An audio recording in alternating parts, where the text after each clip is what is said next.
Boa noite, sejam bem-vindos ao Tela Universitária. Eu sou Daniela Rocha e mostro a vocês um pouco do que acontece na USCS, a Universidade Municipal de São Caetano do Sul.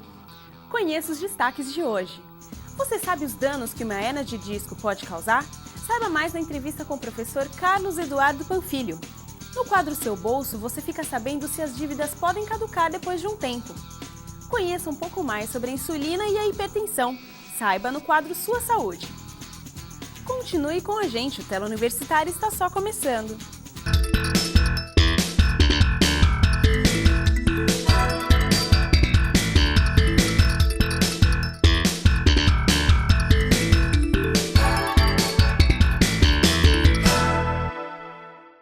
Qual a forma mais segura de fazer contrato de compra e venda? Veja no quadro Seus Direitos.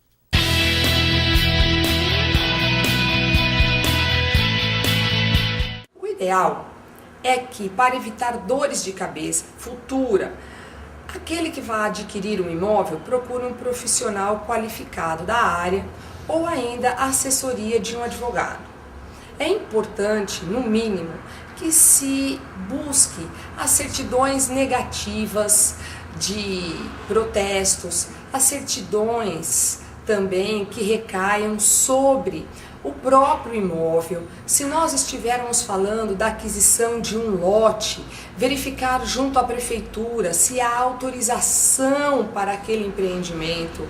Se nós estivermos falando de uma incorporação imobiliária, ir ao cartório de registro de imóveis e verificar se lá esta incorporadora e este empreendimento está devidamente registrado. Todas estas cautelas são fundamentais para que no futuro o adquirente de imóvel não se veja em maus lençóis. A hérnia de disco pode causar vários danos à sua saúde. Em certos casos, é necessário até mesmo a cirurgia. Para falar sobre esse assunto, trouxemos hoje os professores Carlos Eduardo Panfilho, professor do curso de Fisioterapia da USCS, e Alexandre Dias Lopes, colaborador de pesquisa da USCS. Boa noite, professores. Boa noite. Boa noite, Daniela. Professores, para começar, o que é uma hérnia de disco? A hérnia de disco ela é uma das patologias que acomete o disco intervertebral, né? Muita gente talvez acredite que só a hérnia de disco acomete realmente o disco intervertebral, mas ela geralmente é uma consequência de um problema já prévio, muitas vezes. Você pode ter 3 tipos de lesão no disco intervertebral, a hérnia de disco é um deles. Você pode ter uma lesão degenerativa, com o passar do tempo, o disco vai degenerando, simplesmente pelo fato da pessoa estar envelhecendo. Provavelmente todos nós temos aqui. Tem estudos que demonstram que se a gente fizer ressonância magnética na população, você vai encontrar 30%, 40% da população, dependendo da faixa etária, vai ter uma lesão degenerativa. Você pode ter hérnia de disco em uma grande parcela da população, só que assintomático também, porque geralmente ela perde a função biomecânica desse tecido, desse disco intervertebral, e ele predispõe a herniar. A gente pode falar um pouco o que é herniar, que sai o núcleo, que é uma das partes que a gente vai mostrar num vídeo logo em seguida, e pode ter uma lesão traumática. Então, só para ficar fácil, a hérnia de disco, como pode ser visto, você tem 25 discos intervertebrais. Esse disco, que seria essa parte azul, ele é composto basicamente por 2 partes, que é essa parte amarela e essa parte azul. Uma é chamada núcleo pulposo e outro anel fibroso. O anel fibroso é o azul e o amarelo é o núcleo pulposo. O núcleo pulposo tem água e você pode ver que ele diminui ou aumenta a sua espessura. Ele vai degenerando, vai diminuindo a sua espessura. Se ele vai diminuindo a sua espessura, ele vai perdendo a capacidade de absorver impactos.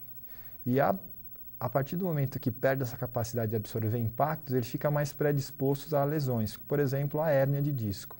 Como vai ser mostrado agora no vídeo, esse núcleo pulposo vai perdendo água em função da idade, e a partir do momento que recebeu uma carga axial muito grande, o que é uma carga axial? Uma carga na coluna, num salto, carregar uma caixa muito pesado, pode-se ver a herniar, nada mais é do que um abaulamento, geralmente é na região posterior da coluna, e vai causar uma compressão nervosa num nervo que passa logo após essa região, causando uma dor de compressão nervosa. Então, a hérnia de disco basicamente seria isso, mas é uma das causas das lesões no disco.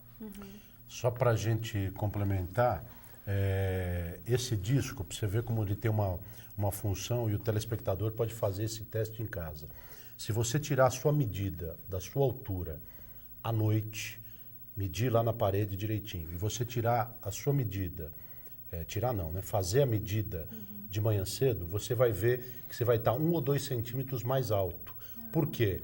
É como se fosse uma esponjinha, essa esponjinha de fazer maquiagem, né? Que ele, durante o dia, quando tem a ação da gravidade, essa esponjinha diminui de tamanho, então comprime o espaço entre as vértebras e você, obviamente, diminui de altura. E se você, a hora que deita, como sai a força da gravidade, né? A hora que você deita, esta força da gravidade para de agir, em boa parte, e aquele núcleo pulposo que está cheio de água, a água que estava dentro foi para as extremidades, vai para o centro do disco e aquela esponjinha volta a ficar um pouquinho mais gordinha e você de manhã cedo tem alguns centímetros mais alto do que à noite, né? Algumas modelos até usam essa estratégia para conseguir em desfiles de moda até um cachê a mais, alguma coisa a mais, porque dependendo da altura do sapato, dependendo da altura que a grife pede para essa exigência, elas fazem essas medidas logo de manhã, exatamente usando essa estratégia, que é uma estratégia fisiológica, que é a reabsorção dessa água para dentro do núcleo pulposo e essa esponjinha ficar um pouquinho mais alta. Então, para entender melhor, porque o vídeo realmente já é bem ilustrativo para isso. Mas está claro, né? Tá. E aí, assim como a gente diminui a estatura durante o dia, nós vamos diminuir no transcorrer da vida. 50, 60 anos, nós vamos ter 2, 3 centímetros a menos do que temos hoje mesmo. E a principal motivo que se atribui à diminuição da medida final da nossa estatura é a alteração do tamanho do disco intervertebral. E as causas, professores? Assim, quais são os fatores que causam essa hérnia de disco? Olha, nós temos aí várias causas que podem ser listadas. Antes de falar das causas, a gente precisa ter uma regra que é importante para a coluna. Isso é uma coisa que eu vou falar agora e vou repetir no final da entrevista, porque é uma coisa que isso precisa estar frisado para o telespectador. E é para nós mesmos. Nós fazemos a higiene bucal, né? Nós fazemos a higiene, escovamos os dentes todos os dias, 2, 3 vezes por dia, etc. Só que nós nos esquecemos de fazer a higiene postural. E esta higiene postural deve ser feita no decorrer da vida, quase com a mesma frequência da higiene bucal, para que a gente faça uma prevenção dessas possíveis causas da hérnia de disco, né?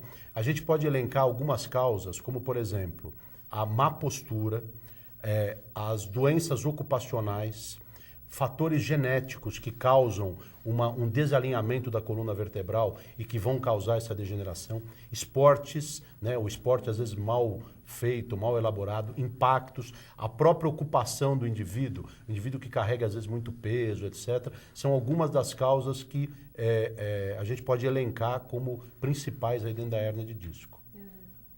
Tá certo, professor. E assim, quais as partes do corpo que são atingidas? É somente a coluna? Na verdade, a coluna ela é um complexo, né? Você viu pelo vídeo, o telespectador conseguiu notar isso, que você tem ossos e você tem, no meio desses ossos, aquele disco intervertebral que nós falamos, né? E paralelo a esses discos, né, unindo esses ossos, aliás, você tem ligamentos, né? Ligamentos que unem essas articulações. E esses ligamentos, então essa coluna vertebral, desde a região cervical até a coluna lombar, ela é um complexo estrutural biomecânico que faz com que a gente tenha a possibilidade desses movimentos. Eu trouxe um modelinho aqui para que a gente possa ver, né? É mais ou menos aquele segmento que nós vimos lá no vídeo. Então você tem aqui o final da coluna vertebral, onde você tem as 5 vértebras lombares, né? Aqui você tem o osso sacro e essa parte posterior é aqui o osso cóccix, né? E essa parte posterior representando aqui os processos espinhosos que a gente palpa aqui na região posterior. Então, o disco vertebral que está aqui, nós estamos vendo. Então, todo esse complexo osteoarticular, né, protegido também por músculos que tem aqui, é que formam todo esse complexo da coluna vertebral. Este aqui é só o segmento lá de baixo, o segmento lombar, que é onde a gente tem a maior frequência das hérnias de disco, até mesmo pela compressão que esses discos sofrem no decorrer da vida.